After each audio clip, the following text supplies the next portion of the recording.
Hello friends, so let's study something about the high DTT form mole. Okay, that is also called as molar pregnancy. Normally एक female में normal pregnancy की तरह एक ये भी pregnancy चलते रहता है, लेकिन होता क्या है कि वो प्रेगनेंसी मतलब बोलते हैं ना an embryonic pregnancy. Okay, an embryonic pregnancy मतलब जो नॉर्मली ऑर्गन्स के लिए जो सेल वगैरह जो फॉर्म होता है, ओके, वो सेल ही फॉर्म नहीं होता है. एन एम्ब्रियोनिक प्रेगनेंसी यानी कि एम्ब्रियो ही नहीं बनता है. ओके, जिन्हें हम क्या बोलते हैं, ब्लाइटेड ब्लास्टोसिस्ट बोलते हैं. ओके, ब्लाइटेड ब्लास्टोसिस्ट मतलब normally you all know very well कि फर्टिलाइजेशन होने के बाद जो जाइगोट बनता है, जाइगोट के बाद अलग अलग वहाँ पे क्लीवेज की प्रोसेस होती है. ओके, जहाँ पे अलग अलग सेल स्टेजेस होते हैं, मोरुला है, ब्लास्टुला है. ओके, तो ब्लास्टुला अल्टीमेटली जब हमारे यूट्रस में आता है, यानी कि एक मदर के यूट्रस में या फिर एक फीमेल के जब यूट्रस में पहुँचता है, तो ब्लास्टुला अल्टीमेटली ब्लास्टोसिस्ट में कन्वर्ट होता है. ओके, ब्लास्टुला ब्लास्टोसिस्ट में कैसे कन्वर्ट होता है, तो ब्लास्टुला में कैविटी क्रिएट होती है. वो कैविटी में वहाँ पे एक फ्लूइड यूट्राइन सिक्रीशन यानी कि यूट्रस के यूट्राइन सिक्रीशन एक पर्टिकुलर ब्लास्टुला में जाता है, और अल्टीमेटली टोटली वहाँ पे क्या होता है, एक ब्लास्टोसिस्ट एक रेडी होता है. ओके, ब्लास्टोसिस्ट कैसे रेडी होता है, उसके मतलब नॉर्मली मोरुला के अराउंड एक पर्टिकुलर जोना पेल्सोटा की लेयर थी, ब्लास्टुला के अराउंड भी जोना पेल्सोटा की लेयर रहती है. अभी ब्लास्टुला से ब्लास्टोसिस्ट में या फिर ब्लास्टुला से ब्लास्टोसिस्ट बनने के लिए वहाँ पे एक ट्रोफोब्लास्टिक एक लेयर आ जाती है.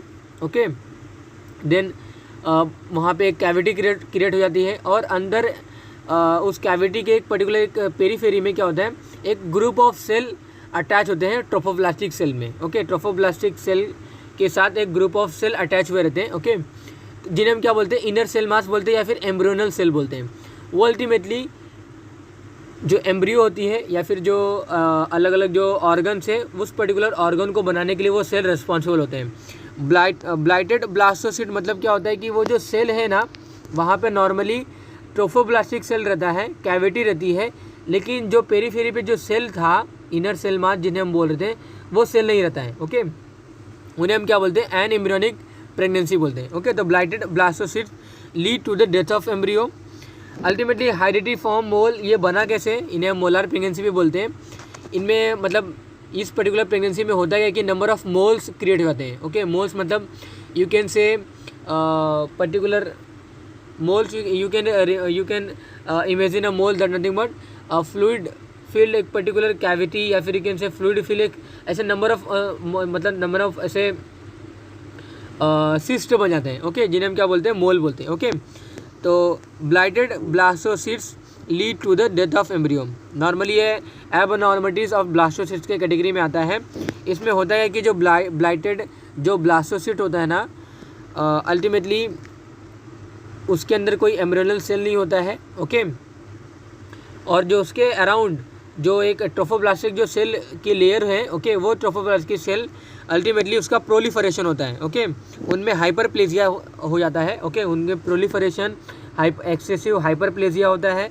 दोनों के होने की वजह से क्या होता है, वहाँ पे वेसिकुलर और पॉलीसिस्टिक मास डेवलप होता है. इन्हीं को हम क्या बोलते हैं, हाई DTT फॉर्म मोल बोलते हैं. ओके,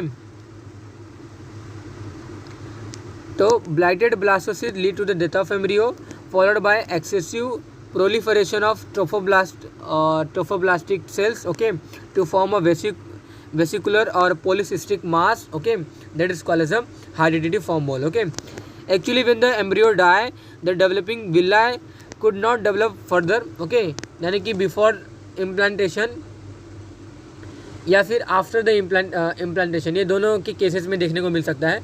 नॉर्मली और यूजुअली हम क्या देखने को मिलता है कि जब इम्प्लांटेशन हो जाता है ना, इम्प्लांटेशन हो जाने के बाद वहाँ पे वेरियस काइंड ऑफ या फिर वेरियस ऐसे प्राइमरी, सेकेंडरी और टर्शरी ऐसे कोरियोनिक विल्लाई फॉर्म होते हैं. ओके, कोरियोनिक विल्लाई फॉर्म होता है.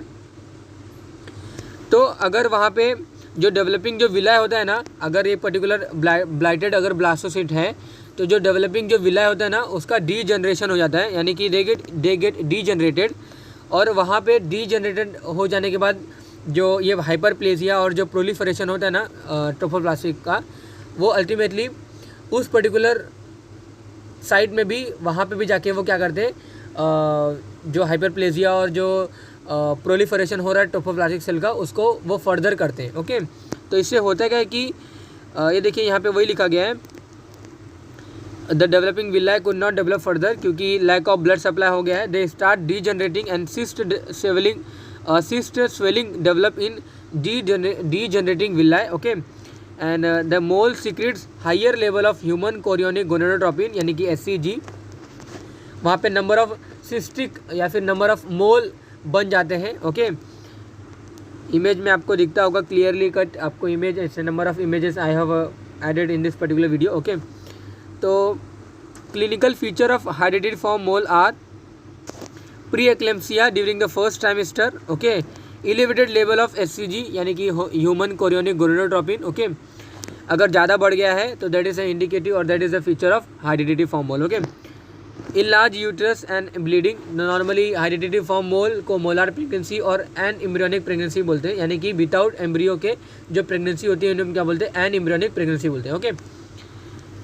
जो एम्ब्रियोनल सेल होते हैं ना, जिसके वजह से जो एम्ब्रियो जो बनता है, एम्ब्रियो बनने के बाद जो फीटस में कन्वर्ट होता है, वही जब सेल ही नहीं रहेगा तो कैसे फर्दर प्रेगनेंसी होगी, ओके।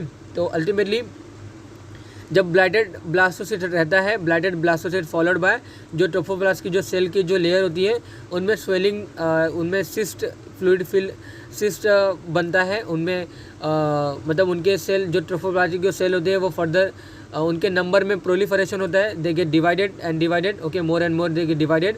और बाद में क्या होता है, सिस्ट वो पूरे सेल में बनना स्टार्ट हो जाता है, स्वेलिंग स्टार्ट हो जाती है, ओके। और अल्टीमेटली ये पूरे पूरे प्रोसेस होने के बाद जो एक मोल जैसा बन रहा है, ओके, उन्हीं को हम क्या बोलते हैं, हाइड्रेटेड फॉर्म मोल बोलते हैं, ओके। और उस हाइड्रेटेड फॉर्म मोल बन जाने के बाद ये सभी फीचर्स वहाँ पे एसोसिएटेड रहते हैं, okay. Pre eclampsia during the first trimester, elevated level of SCG, okay. Enlarge uterus, okay, bleeding continue रहता है, ओके, यूट्रस इनलार्ज रहता है। Hydrated form mole resemble a bunch of grapes, okay. Presence of vesicles in urine, okay. Normally जो moles रहते हैं ना, ये moles के कुछ पार्टिकल्स यूरिन में ऐसे निकलते हुए दिखाई देते हैं, okay. No fetal movements, no fetal heart sound are detected. Ultrasound shows snowstorm appearance of the uterine cavity, okay. तो normally that is nothing but our about the hydrated form mole, also called as molar pregnancy, जिसमें number of moles बनते हुए दिखाई देते हैं। ब्लाइटेड blastocyst के वजह से ही ये बना हुआ है। अभी ब्लाइटेड ब्लास्टोसिस्ट का रीजन क्या है ये आपको पता करना है, ओके। ब्लाइटेड ब्लास्टोसिस्ट का रीजन यही रहता है कि जब फर्टिलाइजेशन प्रॉपर तरीके से नहीं होता है ना, फर्टिलाइजेशन विद मतलब प्रॉपर क्रोमोसोम के नंबर या फिर प्रॉपर फर्टिलाइजेशन अगर नहीं होता है ना, that result in the blighted blastocyst, okay. And blighted blastocyst हो जाने के बाद हाइड्रेटेड फॉर्म का एक पर्टिकुलर क्या है, ये कॉज रहता है, okay. That is regarding for today's class, here we discuss the hydrated form mole, okay. Thank you.